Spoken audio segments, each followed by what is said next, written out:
it play and call it work.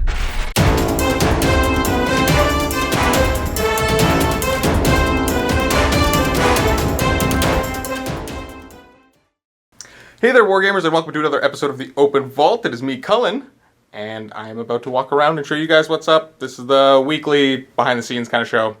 So, today is a fairly, not light, but light on filming day. So, there's actually only one studio in use right now. Well, some of the other ones are busy. You'll see as I walk by one of them.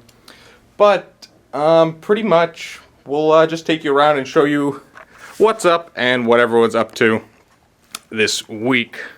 So, nobody is in here. And the first thing I kind of have to show you, I'm going to show you a quick little snippet of this. Now that is the table Lee was working on. That is now complete. It's now fully up here. I'm just doing a little bit of a showcase. I don't want to go into the room too much, because Mathew and Lee are actually working on making the showcase video for that, which should have a lot closer shots, and they're placing some models down, but that is done. So make sure to pay attention for when that comes out, because this is epic and awesome and just looks super tall on the table. So we're gonna go, and Aaron, what are you working on today? I'm cleaning up.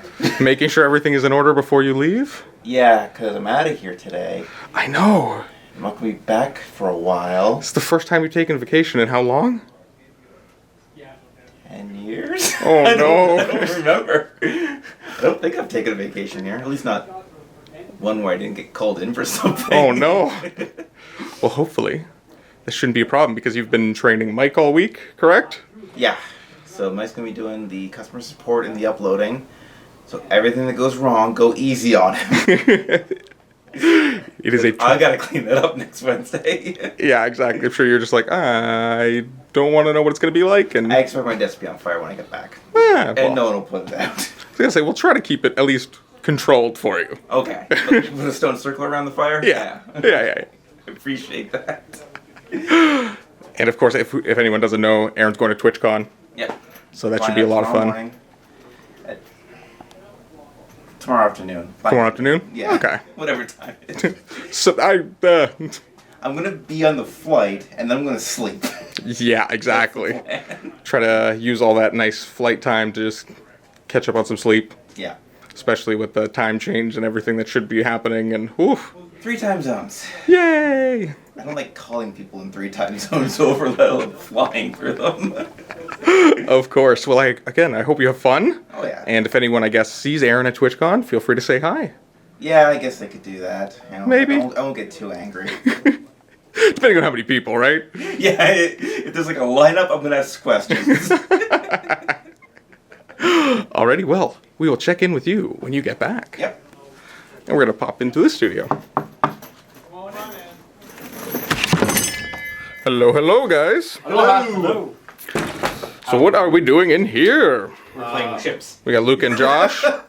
We have Mike from Firelock Games. Hello again. Hello, hello, sir. So yeah, we are doing a kind of demo playthrough of Oak and Iron, right, which is the new game for Firelock Games that they're going to be doing a Kickstarter on the 7th. 7th of November. Gotcha. Oh, I was getting close.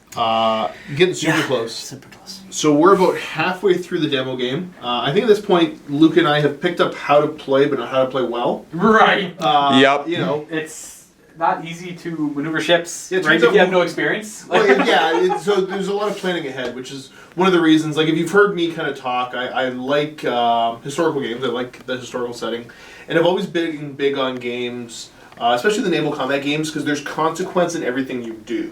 Yeah. So your deployment, you really have to think out, as well as every one of your moves. So while other games might be more forgiving on your movement, in this, if your ship's out of position, it's not doing anything. And in a game that on average lasts 8 turns, Right. there's a lot of, 6, a lot of jockeying for position. Interesting. So, Interesting. Yeah, I'm getting a little obsessed. It's really fun. I'm Pirates. Josh is the English. Yes. And you get certain cool faction cards that you use in your hand for activation. Yeah, I'm seeing we got some, measuring widgets. Right. These are all for your maneuvers when you're moving the ships around. Obviously, like this is the turning. This is the distance you move. If that's like, obviously the wind augments the movement of your ships heavily. Right. It is a naval combat game. Of course. There's a certain skill that comes in with said captain of the ship and all of that good stuff. These are the cards in sleeves. Use markers to track damage, fatigue, all that good stuff. Another nice game. I've always been big on cards and tokens without it being, too much on the table. The game's meant to be played on 3x3, 3x4. Right. So if you're playing on your standard 6x4 table, you have plenty of room for all of your tokens and all that, and not having it feel cluttered.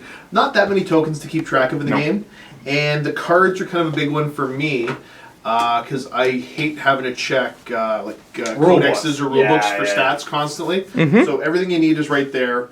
Mike is subbing in for the rulebook right now, so instead of It's amazing, by the way. checking the quick rules, This is way better. which are pretty concise, we can just kind of ask Mike for a double check on certain things. For sure, and yeah, even with rule books, if there is a little ambiguity, having somebody who can literally give you the correct answer. Assuming I remember the correct answer. Well, I guess there's that.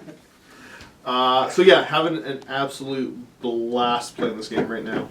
Fantastic. Again, it's like it's sorry to interrupt. I'm usually very biased towards games. I'm such a big Games Workshop fanboy, but I'm definitely going to be getting my friends into this Okay. easily because you don't need a lot, right? It's the whole point of the game. Even with the mat, you just bam, water mat. Here's some rocks. You're floating in the ocean. Yeah, for sure. And it's a, correct me if I'm wrong again, Mike, but it's typically 3 to 6 ships is what we'll see in a more standardized game. Right, yeah. So yeah, you don't need an absolute ton, and I think from here the ship models are only really going to get bigger, right? Yeah, these are the smallest, actually. Yeah, these are like frigates.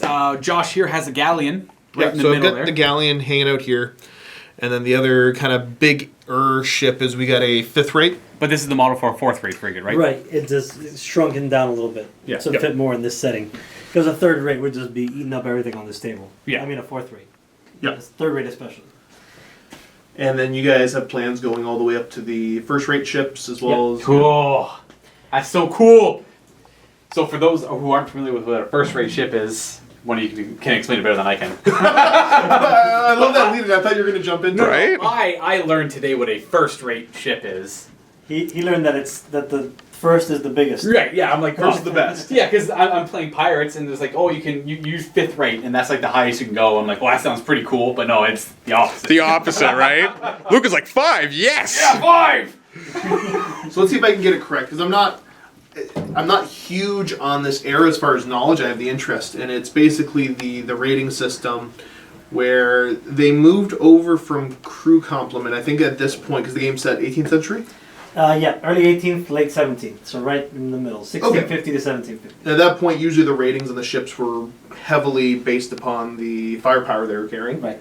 And it refers to the line of battle. Okay. So if you have your... Oh, the first-rate ship Your would be up front? first-rate ship is the big boy up front with the big guns, the most armor. He's up front. That makes sense. That actually Right, does there make we sense. There we go. Thank you. Learning No new problem. things every day. How many guns would a first-rate ship have? Like, over 100? Usually around the 100, yeah. Yeah. Oh, Right at 100 cannons. That's a lot of cannons. Compared to 5th rate's on what, 30? 5th rate's about 30s, 40s, yeah, depends. That's still Varies. that's still a lot of cannons. Yeah. Yeah. Right, and that's not counting swivel guns or other kind of smaller firearms on the ship. Yeah. So yeah, super excited. I like it. It flows nice. It's I was talking to Mike earlier. I said it's always been tough to find a game that strikes the balance between having enough crunch that your actions make a difference and that there's a proper game that a skilled player can excel at.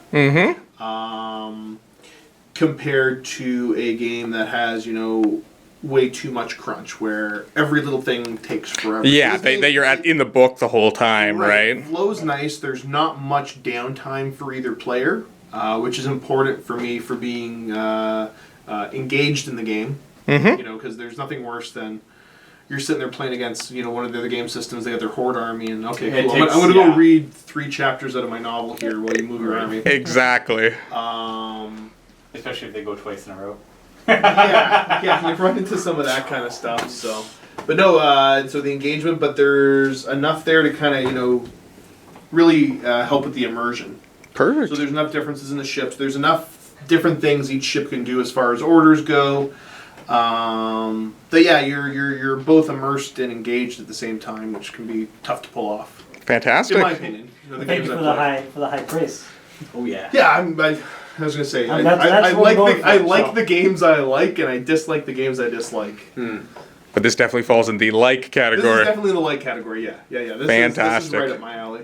Fantastic. And if you want to hear a little bit more about Mike and Firelock Games, I actually did an interview with him this morning. It's typically the open vault. I jump into the vault and do a vault portion. But for today, because Mike was in, and I didn't want to just keep that behind our paywall, so everyone's going to get that. So there'll be 2 open vaults. So make sure to check out the interview with him if you are interested in Firelock Games and all their, such things. If you were a big fan of the Blood and Plunder games we put out before, anything like that, it'll be in that video. Right.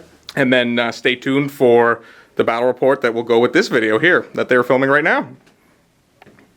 And that is it. I will leave you guys to it. I want to Bid get you adieu. back. Sink some ships. Yes, we're getting there. Alrighty. And close the door. And into the back. We have no Chris today. Well, he's here, but Mike just headed out. And Rob, what is Rob working on? What am I working on? I am working on the Firestorm next to campaigns. Okay. Yeah. So now, with the Firestorm campaigns, now one of those have already gone out, right? Yes, the So- first 2 episodes. So if we kind of talk about some stuff, people will kind of already seen that in Yeah. the new Firestorm campaign. There is the map that you can see kind of on Rob's screen there, that he is actually animating. So because at the end of each mission or game, right, someone takes control of a new spot on the map, Yes. and he's actually, you can see on the screen there that he's got to kind of highlight this region in purple and mark it with the death symbol and all that kind of fun stuff. So a little cool job for Rob to be working on. And it is a lot of fun to do, actually. Like, I love editing regardless, but when you get into more of the design aspect of it, I enjoy it a lot more because it brings out more of the design elements that's in my brain that, okay, I want to do this, but how can I get it from here to here? Yeah, where you actually get to have a little bit more of the creative say in it, right? Yeah. It's a lot of fun. I like Good, it a lot. good. Just so you know, everyone seemed to like your Gorka Mork intro. Yes. I saw a lot of love on that, so good job. Thank you, and thank you everybody for liking it. It was a lot of fun creating, and the campaign is very exciting. Fantastic. And of course, I'm sure everyone is very excited to see the rest of that. And Oh yeah, I am. yeah, that was finished last week, so they're all filmed, and are they all edited? Very close. Okay, Very, very close. fantastic.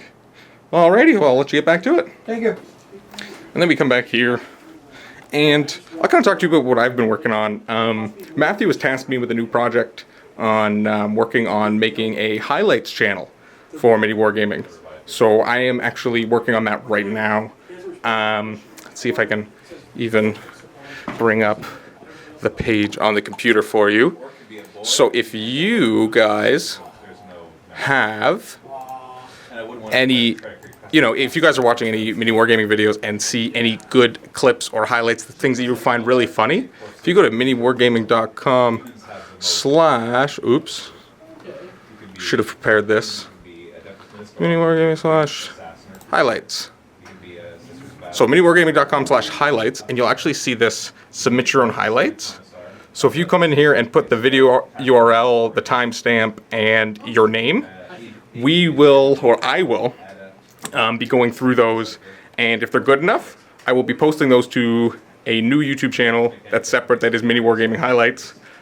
And so if you want to see some funny clips, I'll be working on building up a big backlog right now, because obviously it's just started. So I think I put up the first one today, But yeah, if you guys want to join in and help me, that would be a great help because there's so many videos to go through. So I mean, the more suggestions I have from you guys, the easier it is for me to find them. So of course, please help me out on that. And then we have Steve and Matthew. What are you guys talking about? Oh, nothing. Clearly something hilarious. What are you guys doing back here? Oh, I'm just waiting for the open ball to actually. Oh, yeah? I'm gonna go home Oh, okay. because I'm not feeling very well. Oh, no. That's what we were talking about. Ah, I am currently reading the rules for Wrath and Glory, which is a 40k role-playing game. ooh. Because I had an idea. I had a nap this morning because I had a bad night last night. And during the nap, I had a really cool idea for a story that normally I would turn into a narrative campaign. Mm-hmm. It would be a cool narrative campaign too. But I'm like, but that would actually be a really fun role-playing game. Because I'm getting ready to get back into role-playing Okay. on the channel. And so it's complicated. It's complicated. I definitely want to play D&D. I want to play Wrath and Glory wasn't high on my list, but after I got that idea, I'm like, oh no, I want to play Wrath and Glory. Hopefully the system's fun. I actually never played it before. Mm-hmm. I've been reading the rules and it seems straightforward, but you don't know how it feels. Until you play. Yeah, that's the big thing about RPGs is Yeah. there's so many words, right? Exactly. You just gotta play and see how it feels. I'd love to do an Age of Sigmar role-playing game, but apparently, from the last I heard, that's not coming out until late 2019 now. Okay. Originally I said this year, but now I've been hearing It's been late. pushed back? Yeah. Okay. And the Warhammer Fantasy one I'm not interested in doing. Because I hear you have to put your miniatures on square bases. Sorry for that. Just had to go there, right? But seriously though, to me, and I know that this will probably create more rage than the square base thing. I don't really know the Warhammer Fantasy universe very well. And so it feels a lot like the D&D one when I just think about it. Because Okay, so I see. which I know it isn't, but if I'm going to play D&D, Warhammer Fantasy doesn't scratch another itch. And because I don't play Warhammer Fantasy, it's not like I have this desire to play it at a role-playing level. Whereas Age of Sigmar, I am in love with Age of Sigmar lore.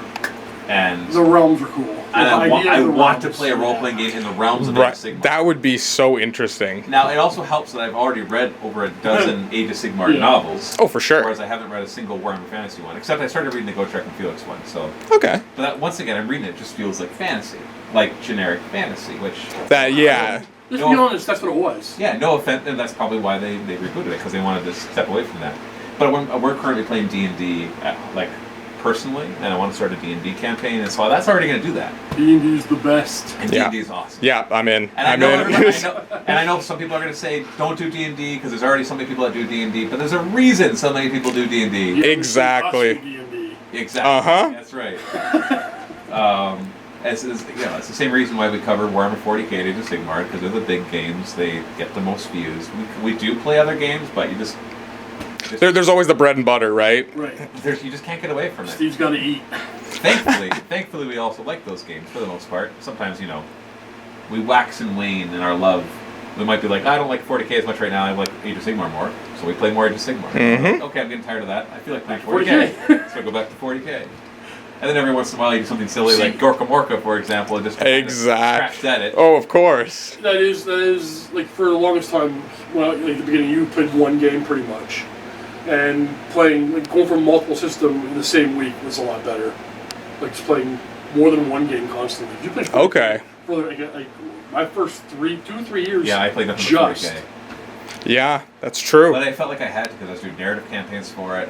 It took me a while to finally Be able to branch off. and even now it's still hard. Like I still find myself, I'll play like 40 games of Age of Sigmar, then I'll go and do Gorka Morka and 40k for a bit, and I'll come back and I'll be like, is that how that rule works? It doesn't take long to get to the No, not at all. No, you're absolutely right about that. So yeah, Wrath and Glory. I've already got an idea for the campaign. I'm not Don't tell me it. How? That's not Steve cool. wants to play an orc though, and I think we can make it work with humans. That would be interesting. Without I'll making be a it. friendly orc maybe. What's your orc voice, Steve? Oh, I'm an orc. I'm gonna choke you now, human. Nailed it. Human? Oh yeah. Didn't man. nail it. Ubin? Is that internet speak? So that's what the cats I say. gotta work on it. I need a professional voice actor to contact me and Give you classes? So, yeah, I need some I walked him Skype through it. training. I wouldn't go, huh. Now say, hi. Hi, Hi. hi, I'm I'm an orc. orc. I just say, I'm an orc. I'm an orc. Oh, jeez. By the end. It was going so well. Can't hold on to it.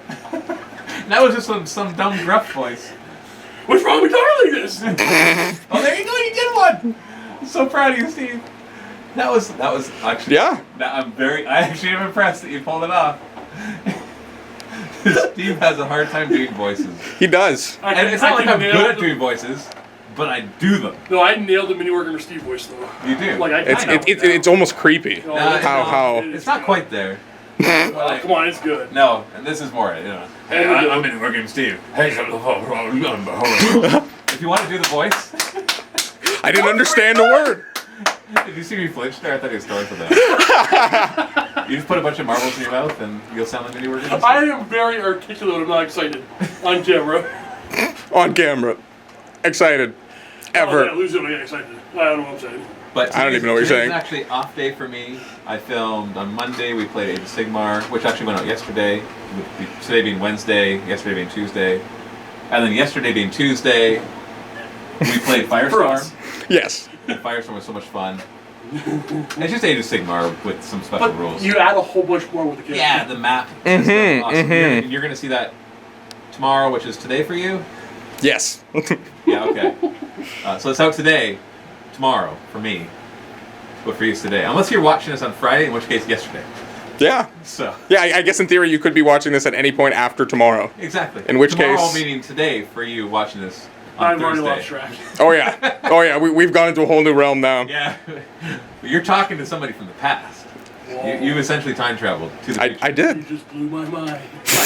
You're in the past. No, I did. Wait, I did. Columbus the best? Yeah. He's with us in the past. Oh no.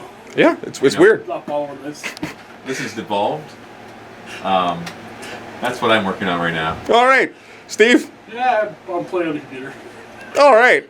He's buying stuff that he shouldn't be buying. What do you should be buying? eBay's my friend.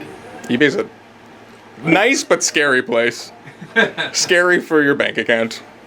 I'm very curious as to why you say we'll talk. We'll talk.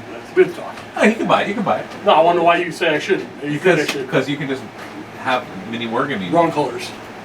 And not If anyone's not wondering, it's too expensive. Steve's looking at purchasing another army. Yes. That's what they're talking about. He's looking at buying something that I wouldn't use MiniWarGaming to spend. And that's This that's is- no, that but means I want- that's how expensive it is. It's gotta be And perfect. I'm like, It's gonna be mine. It's to the point of Mini Wargaming can't justify it. Right. Well, you have- I'll be honest, and a lot of people will be maybe upset at me for saying this. I don't like to pay above retail No, for, that's an already, understandable. for an That's- already painted army. Mm-hmm. Because I can wait and be patient Yeah. and get that. There's always somebody looking to offload an army. And Absolutely. you just have to be ready at the right points, Mm-hmm. and you can get them for really good deals. Right. So it's kind of like when I buy chicken. I never buy chicken unless it's on sale. What? How do you? What? Yeah, you just buy It's a a, staple. but you So when it's on sale, you buy a lot of it. you buy a lot of it. Oh, for your freezer. So Yes. mine's full of frozen pizzas. Yeah, no, that's the way I see it. It's like if No, I if fully you're agree. Patient, you never have to buy a chicken full price. Mm-hmm. In fact, I don't think I buy any meat full price. No. Bananas, yes. Eggs, yes. Milk, yes. You don't really. Eggs I don't ever have go on sale. 47 kids. I buy all my groceries and skip the dishes. Let's be real. That's true. I don't yet have 47 kids, Steve. And you're almost there. There was a yet in there though. There was a yet. It depends what you classify. Do your grandkids count as kids? And, you know, You're not that old. not yet. You're 5 minutes older. Yeah, go talk to Robin about that. Yeah, yeah. Alrighty. Well, this has devolved quite rapidly. I'm sorry. Right. No. I will just leave you guys to it then. See ya. Matthew, hope you're feeling better. Why would you?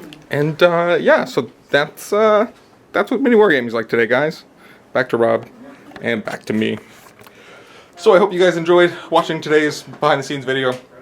As always, there will be one next week. And once you're done watching this, make sure you go check out the other one that came out today on YouTube. That will be my interview with Mike from Firelock Games. So check that out.